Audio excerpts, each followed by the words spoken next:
નમસ્કાર, આપ જોઈ રહ્યા છો સંદેશ ન્યૂઝ દિવસના સૌથી મહત્વપૂર્ણ બુલેટિન ખબર ગુજરાત સાથે હું છું અંકિત। મહત્વપૂર્ણ સમાચારથી બુલેટિનની શરૂઆત કરીએ। ગાત્રાળમાં ફટાકડાની ફેક્ટરીમાં આગનો મામલો સામે આવ્યો, જેમાં રામોલ પોલીસે 3 વ્યક્તિઓને હવે રાઉન્ડ અપ કરી લીધા છે। મેહુલ ડોડિયા સહિત 3ની અટકાયત પણ કરી લેવાઈ છે। રામોલ પોલીસ અને ક્રાઇમ બ્રાન્ચે 3 વ્યક્તિઓને અટકાયત કરી સમગ્ર મામલે પોલીસે વધુ તપાસ હાથ ધરી છે।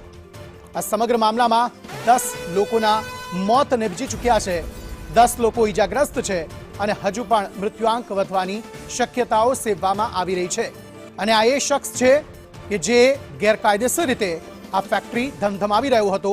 આ એ મેહુલ ડોડિયા છે કે જેના પર હવે કાયદાનો સાણસો કસાયો છે અને તેના વિરુદ્ધ હવે કાર્યવાહી સાપરાધ માનવ વધનો ગુનો જે છે તે દાખલ કરવામાં આવશે અને વધુ તપાસ હાથ ધરવામાં આવશે। આખી ઘટના આજે બપોરે લગભગ 3:30 વાગ્યાની આસપાસ બની કે જ્યારે એ ધમધમતી હતી ફેક્ટરી જ્યાં બ્લાસ્ટ થયો અને આગ લાગવાનો બનાવ બન્યો અને જોતજોતામાં 8 લોકો ત્યાં જીવતા ભૂંજાઈ ગયા। ત્યારબાદ હોસ્પિટલમાં સારવાર હેઠળ 2 લોકો કે જેમના પણ મૃત્યુ થયા અને હજુ પણ આ મૃત્યુઆંક વધવાની શક્યતા સેવવામાં આવી રહી છે।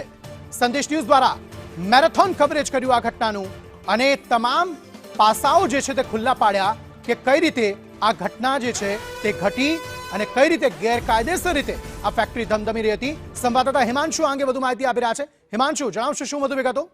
અંકિત, ચોક્કસથી આજે ગેરકાયદેસર ધમધમી રહેલી જે ફેક્ટરી છે તેમાં અત્યાર સુધી 8 જણાનો જે મૃત્યુનો આંક છે તે પહોંચ્યો છે। સાથે સાથે 10 જેટલા જે લોકો છે તે ઇજાગ્રસ્ત થયા હોવાની માહિતી સામે આવી છે।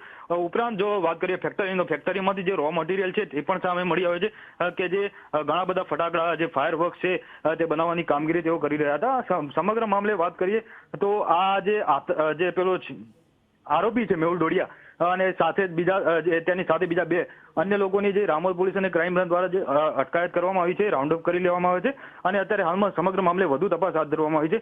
ઉપરાંત એફએસએલની ટીમ પણ ઘટના સ્થળે પહોંચીને વધુ તપાસ કરી રહી છે। અંકિત, હિમાંશુ, આ સમગ્ર મામલામાં હાલના સમયે ઘટના સ્થળેથી શું વધુ વિગતો પ્રાપ્ત થઈ રહી છે? ત્યાં તપાસ કયા પ્રકારે કરવામાં આવી રહી છે?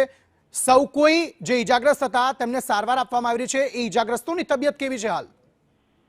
અંકિત, વાત કરવામાં આવે જો ઈજાગ્રસ્તોને એમ્બ્યુલન્સ વધે તેમને એલજે હોસ્પિટલ અને અસારવા જે સિવિલ હોસ્પિટલ છે ત્યાં ખસેડવામાં આવ્યા હતા। અત્યારે હાલમાં તેમની સ્થિતિ નાજુક હોવાની જે પ્રાથમિક માહિતી છે તે સામે આવી રહી છે। ઉપરાંત જે અત્યારે હાલમાં ઘટના સ્થળની વાત કરી તો ઘટના સ્થળે જે આરએફની ટુકડીઓ છે, સાથે સાથે જે ઉચ્ચ કક્ષાના અધિકારી ડીસીપી ઝોન 8, ડીસીપી ઝોન 5, સાથે સાથે એસીપી પીઆઈ સહિતના જે અધિકારીઓ છે તે અહીંયા સંખ્યાબંધ જે માત્રામાં છે અહીંયા ઘટના સ્થળે હાજર છે।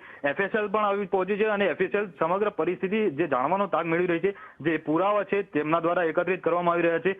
અત્યારે હાલમાં કુલિંગની પ્રોસેસ પણ જે છે તે ચાલી રહી છે। ઉપરાંત જે અહીંયા સલ્ફેટ જે સહિતના જે કહી શકાય જે આપણે દારૂગોળો બનાવવા માટે વપરાતા જે પાવડર છે જે એ પણ અહીંયા અત્યારે હાલમાં મોજૂદ છે અને સાથે સાથે જે રો મટીરિયલ કોઠી બનાવવાના, વાંદરા બનાવવાના અથવા તો જે ફટાકડા બનાવવાના જે મટીરિયલ છે તે પણ અત્યારે હાલમાં ઘટના સ્થળે હાજર છે અને તે તમામના પુરાવા એકત્રિત કરીને એફએસએલ જે છે તે પુરાવા એકત્રિત કરશે અને જે કામગીરી છે તે સંભાળશે।